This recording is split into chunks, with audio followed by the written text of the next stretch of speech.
আসসালামু আলাইকুম বন্ধুরা, কিচেন বাঙালিয়ানা চ্যানেলে আপনাদের সবাইকে স্বাগত জানাই।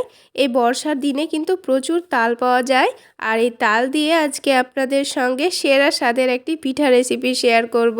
আর সেটির নাম হলো পোয়া পিঠা। এই তালের পোয়া পিঠাটি খেতে যতটা সুন্দর, বানানো কিন্তু খুবই সহজ। আর কিছু ছোট ছোট টিপস যদি মনে থাকে, তাহলে এগুলো অনেক বেশি ফুলকো হবে আর খেতেও কিন্তু দারুণ লাগবে। তো চলুন বন্ধুরা, রেসিপিটি না টেনে সম্পূর্ণ দেখে নেওয়া যাক। আশা করছি আপনাদের অনেক ভালো লাগবে। তো বন্ধুরা, আমি এখানে একটা পাকা তাল নিয়ে নিয়েছি। এবার এই তালটা ছাড়িয়ে শাঁসটা বার করে নেব। সেই জন্য প্রথমে আমি তালটাকে এভাবে ভেঙে নিচ্ছি। আপনারা চাইলে এইভাবে না ভেঙে প্রথমেও ছাড়িয়ে নিতে পারেন। দেখুন বন্ধুরা, তালটা কিন্তু আমি ভেঙে নিয়েছি, আর তালের ভেতরটা কিন্তু খুব সুন্দর পাকা। এবার আমি একটা করে আটিগুলোকে আলাদা করে নিচ্ছি, তারপরে তালের খোসাটা ছাড়িয়ে নেব। তো আমরা কম বেশি অনেকেই তালের শাঁস বার করতে জানি, তবে আমি যেভাবে তালের শাঁসটা বার করি সেটা আপনাদের দেখিয়ে দিচ্ছি। আর এইভাবে তালের শাঁসটা বার করে নেওয়া কিন্তু খুবই সহজ, আর খুব কম সময়ে কিন্তু তালের শাঁসটা বের করে নেওয়া যায়। তো আপনারা চাইলে পদ্ধতিটা কিন্তু ফলো করতে পারেন। তো সবগুলো আটি থেকে তালের খোসাটা ছাড়িয়ে নেওয়ার পর এর ওপর থেকে একটু করে পানি দেবো, আর এইভাবে হাত দিয়ে এটাকে মাখতে থাকবো। আর এইভাবে যদি একটু পানি দিয়ে মেখে নেওয়া হয়, তাহলে কিন্তু তালের শাঁসটা বার করতে খুবই সুবিধা হয়। তো একটু এইভাবে পানি দিয়ে মেখে নেবেন। তো আমি কিন্তু বারবার অল্প অল্প করে পানি দিয়ে আটিগুলোকে মেখে নরম করে নিয়েছি। এবার এটা থেকে তালের শাঁসটা বার করতে খুবই সুবিধা হবে। এবার তালের শাঁসটা বার করে নেব, সেই জন্য একটা বাটি নিয়েছি, আর তার উপরে এরকম একটা ছোট ঝুড়ি নিয়ে নিয়েছি। তো আমাদের সকলের বাড়িতেই কম বেশি প্রায় এরকম ঝুড়ি থেকে থাকে। তো এই ঝুড়ির ওপরে এইভাবে করে ঘষে নিলে কিন্তু তালের শাঁসটা খুব দ্রুত পড়ে যায়। আর তাছাড়া কিন্তু এই তালের শাঁসটা পরে ছেঁকে নেওয়ার কোনো প্রয়োজন হয় না। এই তালের শাঁসের মধ্যে কিন্তু একটুও রোয়া পড়বে না। তবুও আমি আপনাদের ছেঁকে দেখিয়ে দেব। তো কিছুক্ষণের মধ্যে কিন্তু 3টে আটি থেকে তালের পাল্পগুলো আমি খুব ভালো করে বার করে নিয়েছি।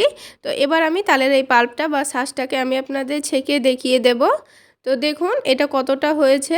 এবার আমি একটা বড় ছাকনার মধ্যে এই পুরো পাল্পটা নিয়ে নিচ্ছি। তারপর এটাকে একটা চামচের সাহায্যে এইভাবে করে ঘষে নিচ্ছি, তাহলে কিন্তু খুব সুন্দরভাবে নিচে থেকে পড়ে যাবে। তো ছাকনা দিয়ে ছেঁকে নেওয়ার পর আমি আপনাদের এই ছাকনার মধ্যে থেকে দেখিয়ে দেব, এর রোয়া কিন্তু একটুও নেই। দেখুন বন্ধুরা, একটুও রোয়া নেই।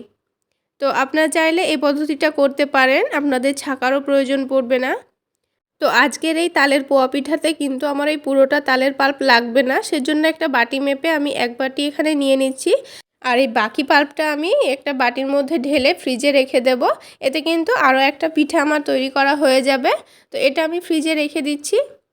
তো এবার এখানে তালের পোয়া পিঠাটা বানানোর জন্য আমি এখানে নিয়ে নিয়েছি 1 কাপ তালের পাল্প, আর তার সাথে নিয়ে নিয়েছি আটা 1 কাপ, আর চালের গুঁড়ো 1 কাপ, আর চিনি নিয়েছি ছোট কাপের 1 কাপ, আর অল্প একটু লবণ নিয়েছি।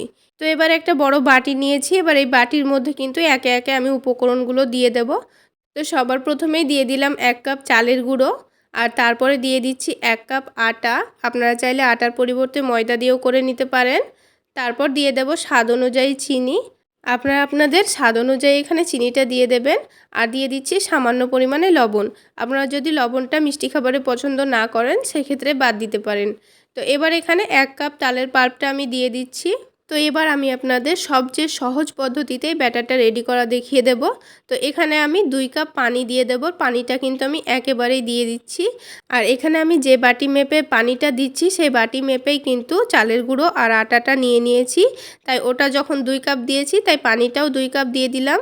আর এভাবে করে বেশি করে পানিটা দিয়ে যদি একেবারে এটাকে মেখে নেওয়া হয়, তবে কিন্তু এই আটার মধ্যে একটুও লাম্পস থাকবে না, আর খুব সফটভাবে এই ব্যাটারটা রেডি হবে।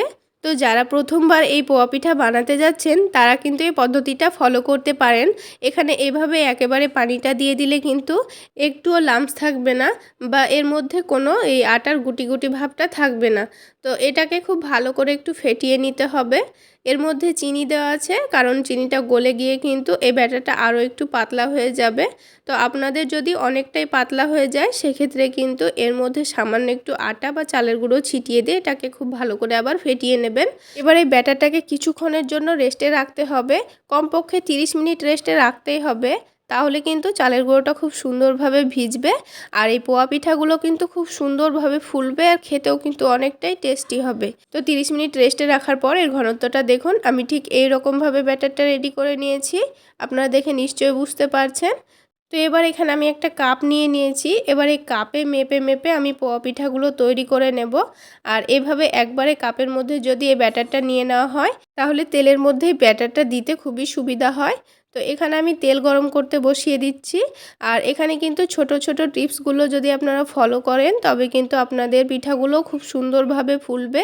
তো প্রথমে তেলে ব্যাটারটা দেওয়ার সময় কিন্তু তেলটা একেবারে লো আঁচে থাকতে হবে, তারপরে দিয়ে আপনি একটু বাড়িয়ে দিতে পারেন, তাহলে কিন্তু ফুলবে। আর প্রথমেই যদি গ্যাসের ফ্লেমটা হাইতে থাকে তাহলে ব্যাটারটা তেলের মধ্যে দেওয়া মাত্রই কিন্তু চারিদিকে ছড়িয়ে যাবে আর পিঠাটা একেবারেই ভালো হবে না। তাই ছোট ছোট টিপসগুলো আপনাদের মনে রেখে কিন্তু এই পিঠাগুলো তৈরি করতে হবে, তাহলে যে কেউ এই পিঠাগুলো বানিয়ে নিতে পারবে। আর এই পিঠাগুলো কিন্তু একটু ধৈর্য ধরে একটু সময় নিয়ে ভেজে নিতে হবে, তাহলে দেখবেন কিন্তু সবগুলো পিঠাই ফুলবে আর দেখতেও অনেকটা লোভনীয় মনে হবে। তো এবার একদিকটা হালকা ভাজা হয়েছে, এবার এটাকে আমি উল্টে দিলাম। এবার দেখুন কত সুন্দর এটা ফুলে গেল। এবার গ্যাসের ফ্লেমটা লো থেকে একটু মিডিয়ামে করে দিয়ে এর ওপর থেকে হালকা হালকা করে তেল ছড়িয়ে দিয়ে এটাকে উল্টে পাল্টে কিছুক্ষণ সময় নিয়ে ভেজে নেব। তাহলে কিন্তু পিঠাগুলো যেমন ফুলবে তেমন কিন্তু ভেতর থেকেও খুব সুন্দর ভাজা ভাজা হয়ে যাবে আর খেতেও কিন্তু খুবই ভালো লাগবে। এবার যখন দেখব এই পিঠাটা ভাজা হয়ে এসেছে তখন কিন্তু গ্যাসের ফ্লেমটা আবার আমি লোতে করে দেব। তারপর এর তেলটা ভালো করে ঝরিয়ে এটাকে আমি তুলে নেব। তো আপনাদের আরও একটা পিঠা ভেজে দেখিয়ে দিচ্ছি। তো এখানে যদি তেলটা গরম থাকে তবে কিন্তু আপনারা গ্যাসের ফ্লেমটা বন্ধ করে দিয়ে তবে এই ব্যাটারটা দেবেন। আর যদি হালকা গরম থাকে তাহলে দিয়ে দিলে কোনো অসুবিধা নেই, পিঠাটা খুব সুন্দরভাবে ফুলে যাবে। তো বন্ধুরা, এই ছোটো ছোটো টিপসগুলো যদি মনে রেখে পিঠাগুলো আপনারা তৈরি করেন তো আপনাদের পিঠাও কিন্তু খুব সুন্দরভাবে ফুলবে। তো এবার আমি ওপর থেকে হালকা হালকা করে তেল ছড়িয়ে দিচ্ছি।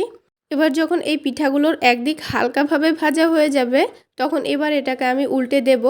আর তারপরে যদি আপনারা গ্যাসের ফ্লেমটা একটু বাড়িয়ে দেন তাহলে কোনো অসুবিধা নেই, পিঠাটা খুব সুন্দরভাবে তাড়াতাড়ি ভাজা হয়ে যাবে। তো এবার দেখুন আমি উল্টে দিয়েছি আর পিঠাটা দেখুন কত সুন্দরভাবে ফুলে যাচ্ছে।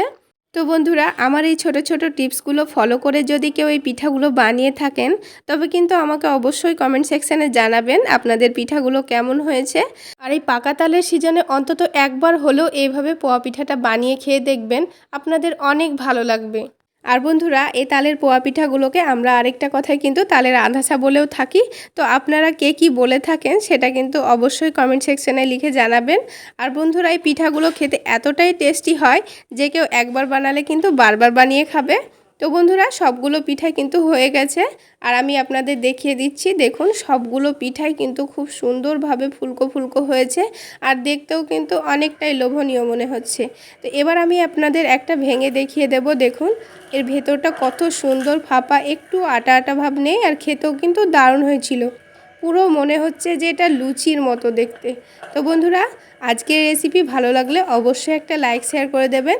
সেই সাথে আমার চ্যানেলে নতুন হয়ে থাকলে চ্যানেলটি সাবস্ক্রাইব করে আমার পাশেই থাকবেন আশা করছি। তাহলে বন্ধুরা, আজকে এই পর্যন্তই। সকলে অনেক বেশি ভালো থাকবেন, সুস্থ থাকবেন। দেখা হচ্ছে আরও একটি নতুন রেসিপি নিয়ে নেক্সট এপিসোডে।